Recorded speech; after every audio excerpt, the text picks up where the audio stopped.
Bună ziua și bine v-am găsit la prima ediție a emisiunii Geek Corner.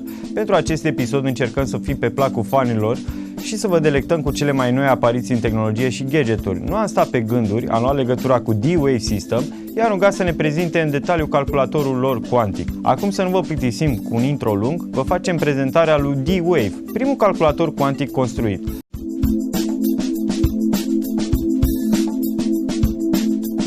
În Burnaby, British Columbia, Canada, își are sediu compania D-WaveSystem, ce are potențialul de a transforma planeta pe care o trăim prin invențiile sale, reușind deja să construiască 4 sisteme sofisticate.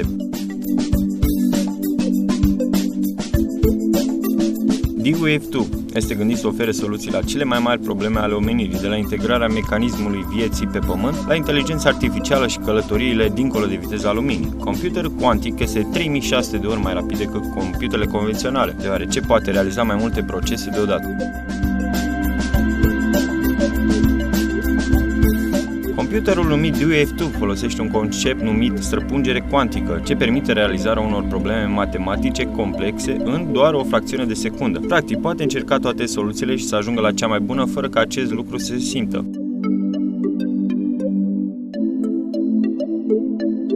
Pentru a ilustra schimbările ce urmează să aibă loc în scurt timp în lumea computerelor, George Rose, fondatorul D-Wave, subliniază că putem dialoga cu un laptop. Merită să realizăm acest lucru și să stăm puțin să încercăm să ne gândim la motivele pentru care nu este posibil acest lucru, spune George. Nicio altă companie nu a reușit să construiască un computer similar. Dr. Rose crede că industria computingului cuantic are potențialul de a deveni la fel de mare ca industria computingului pe bază de siliciu. At first I thought, wow, sounds like science fiction. I had never, I had heard of quantum computing certainly and read about it in journals and so on, but I had no idea that anybody had built a commercial product. So it just seemed fairly out there to me. And so I really didn't believe the recruiter and kind of let it go, but she was fairly persistent, called me back, suggested that I talk to a couple of the board members, and I had, a phone call with actually one of the board members that I knew. And the more I learned, the more interesting it got. And what really sort of sealed it for me was actually coming out here to Burnaby, a suburb of Vancouver, and meeting this team here. They're just an awesome team. They're earnest, some of the best people in the world for this particular project. They had really accomplished what I think is nearly a miracle to get this far and to do this against all odds. I mean, many people had told them over the years that it was impossible and nobody could do this. But Jordy and the other founders really had an incredible vision, and it had come to fruition by the time I had gotten here. So I don't have much contribution to what's actually been done here, but nonetheless, I was fortunate enough to join them about 2 years ago, and it's just been the greatest experience of my life, or my career certainly. And I think I told you once that I had spent a lot of time at Goldman when I ran technology for Goldman, seeing different ideas come by. Various investors or companies with new products would come by and say, well, what do you think about this as a practitioner in IT for a global investment bank like Goldman? What do you think? And I saw a lot of great technology in those years that I was there. I was there at 11 years, but I'd never seen anything that has the potential to change the world like this does. It's I believe one of the handful of milestones in the history of computing that we'll look back on is this company, and I am so glad to be part of this and so proud of this team. It's just, it's as I said, it's been the greatest experience of my career.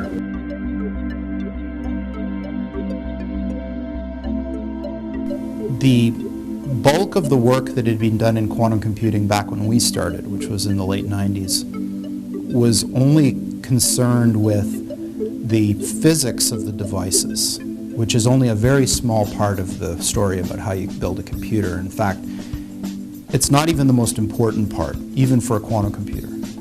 So what we did is we literally created a map. There's actually a map. It still exists now. I have it in my office, where the geography of how you build a computer was laid out.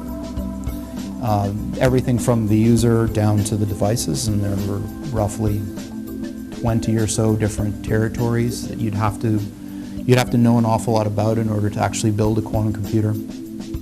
We went into each of these territories in turn and found the leading experts in the world, primarily in academia, that were working in that particular area, and we approached them with a proposal, which is that we would finance research of the sort that was aimed at answering basic questions about what you could and couldn't do in the lab, or where were the limits of knowledge at that time.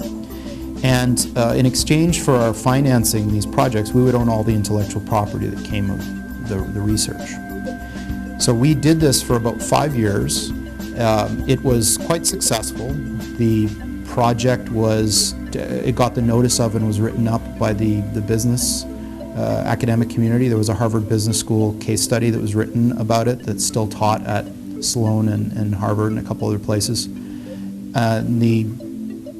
It was a model that allowed a small organization with limited resources to leverage the understanding of the world's scientific community in a way that was very difficult for a big organization to do. This is a very nimble thing that allows you to access a lot of different people from all different countries and so on. At the height of the size of this network, there were 15 of the top institutions in the world working with us on answering these questions. And it led to D-Wave becoming the leading repository for intellectual property and quantum computing in the world. We knew more in the early 2000s about quantum computing as an organization than any other organization on the planet.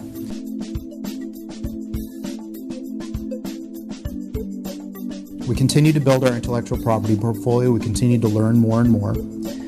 And at a very particular point in our history, it became very clear that the way that people were trying to build these machines was simply not going to work.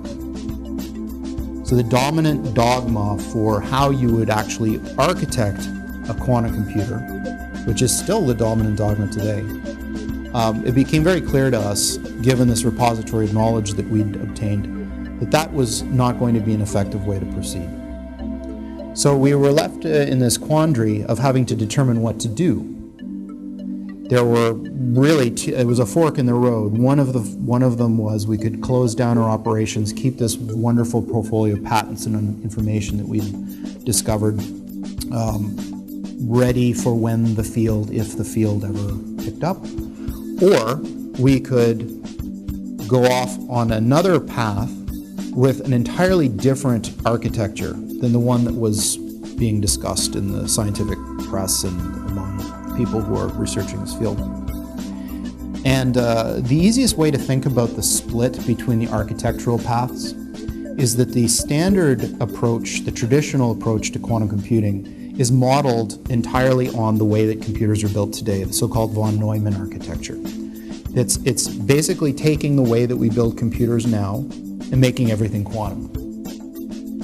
The way that we are proceeding, it goes down a different path, which in the conventional computing world is really a path not taken, which is the idea of architecting computers based on networks of devices.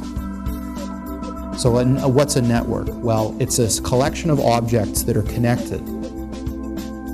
And in conventional computing, in software, these things are often called neural nets.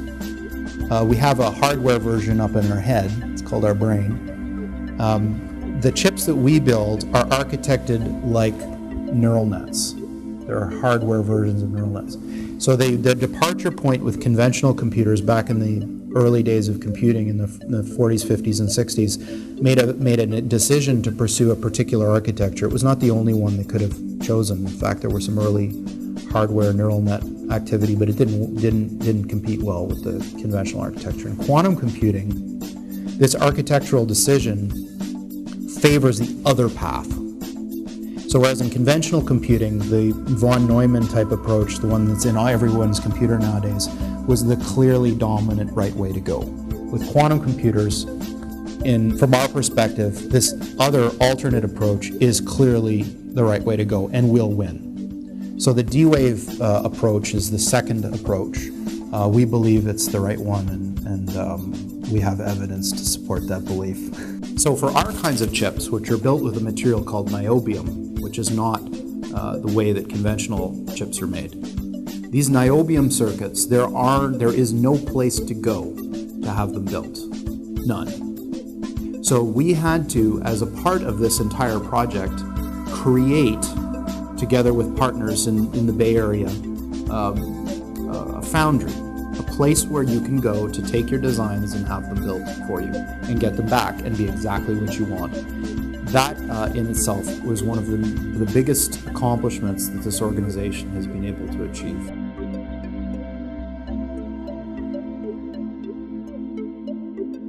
The temperatures that you have to achieve are some of the coldest temperatures that we know of in the entire universe. And in fact, the temperatures that we achieve in our computers when they're operating are several hundred times lower than the temperature of interstellar space.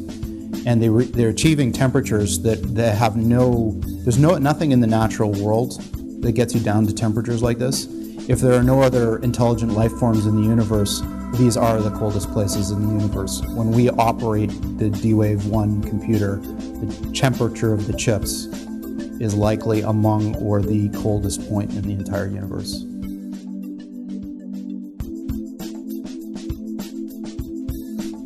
There are other technical challenges. The processors that we build are inherently magnetic.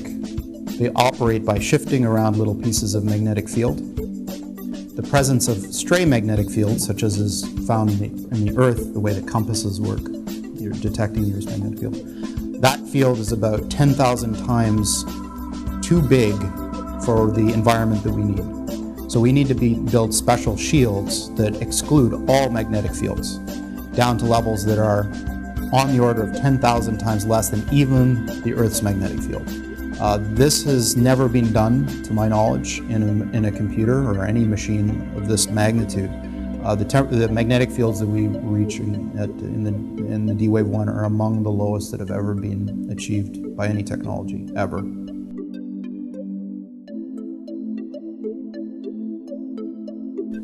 There are other very difficult technical problems that we've had to solve along the way. One of them is a problem which is, how do you program a quantum computer without disrupting its behavior?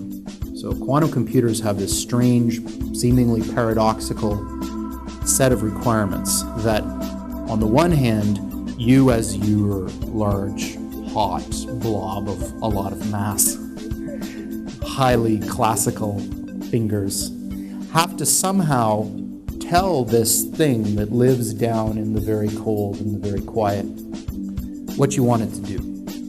And you have to be able to change what you want it to do from run to run. You don't always say it's solving the same problem. It has to be programmable. So how do you convert these into that? And that is an unsolved problem for every quantum computer architecture except D-Waves. We've solved that problem. We've solved it in a way which is scalable to as large a computer as you can imagine building of this sort.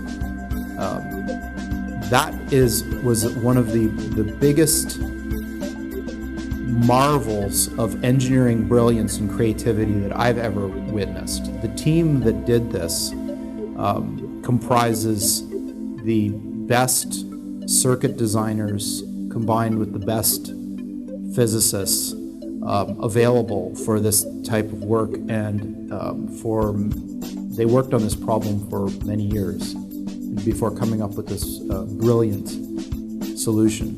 It's creative, it's exceedingly simple, as all good engineering designs are, but it solved a problem. And what's even more spectacular is that the very first time we tried this idea at scale, it worked. And that, given the complexity of this type of system, is an astounding fact. Well, in order to be able to build a quantum processor, you have to have fabrication. We need to have low temperature physics. We've innovated in producing low magnetic fields, and we've got these wiring and filtering systems for cryogenic systems.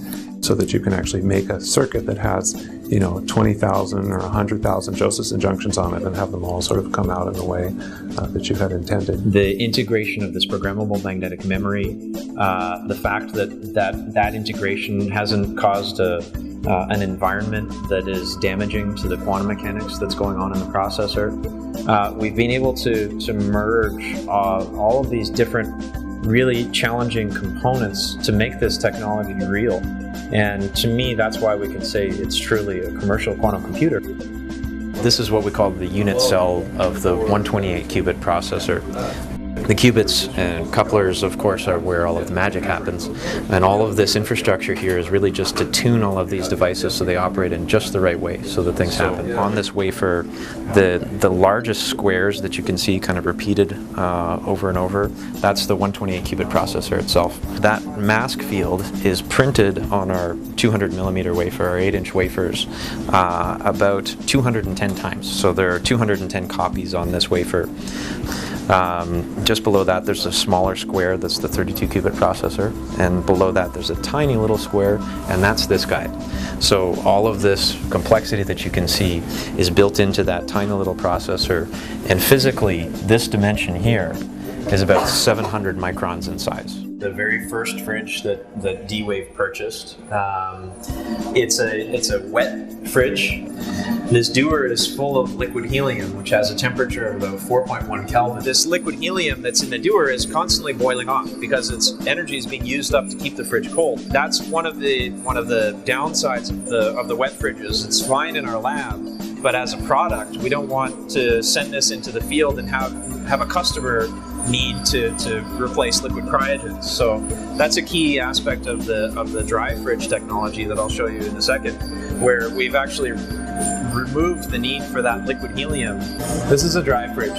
Yeah, so the giant dewar that we saw with the wet fridge is now gone. It's replaced with what's called a pulse tube cooler, which is this electrical appliance that plugs into the wall, gives the fridge this 4 Kelvin starting point, and a lot easier to work with. There's a lot more room in these, even though this room is much smaller, and this is the room size that we'll be selling our future products with. Really key thing is you see the rack of electronics up here on the wall.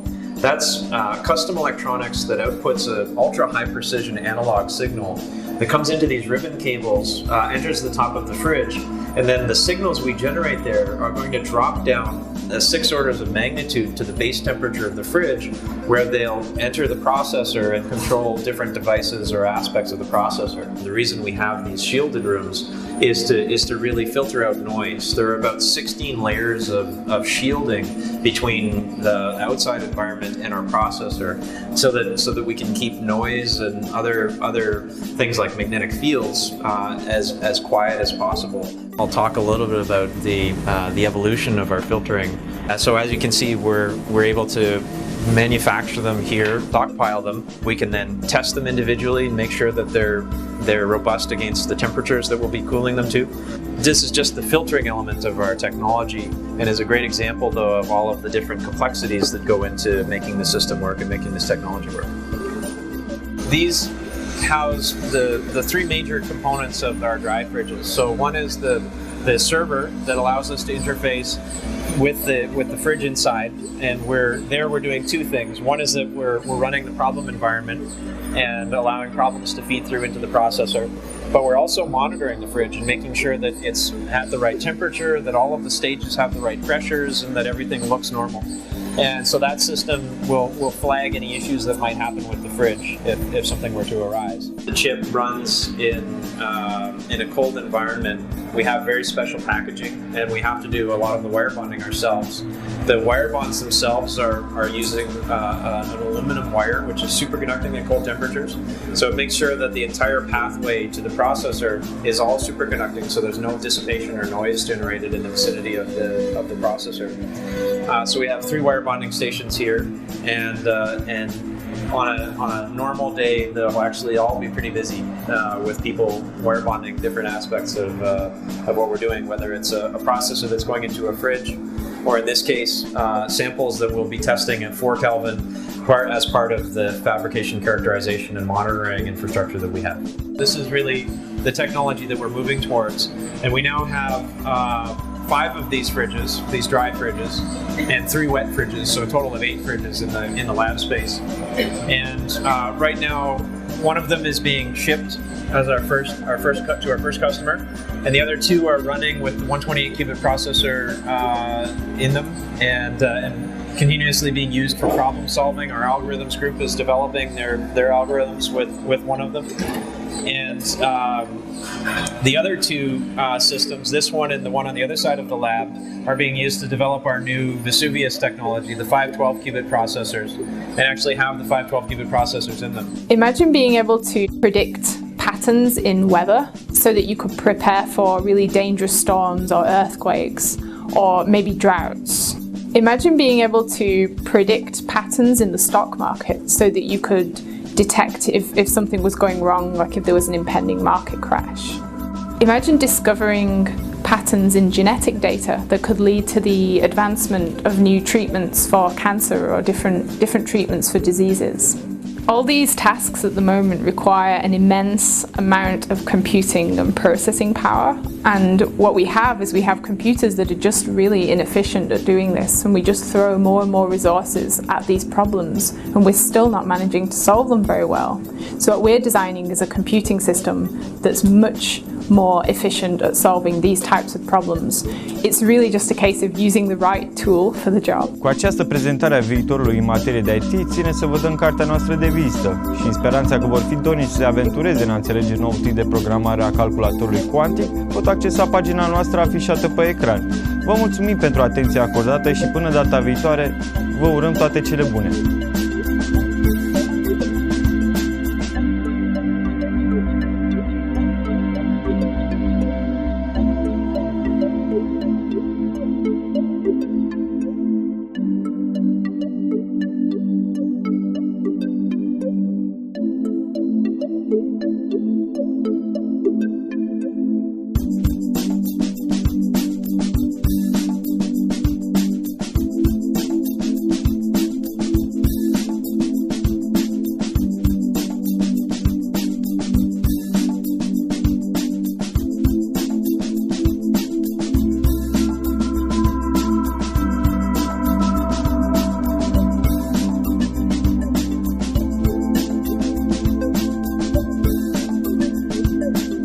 Thank you.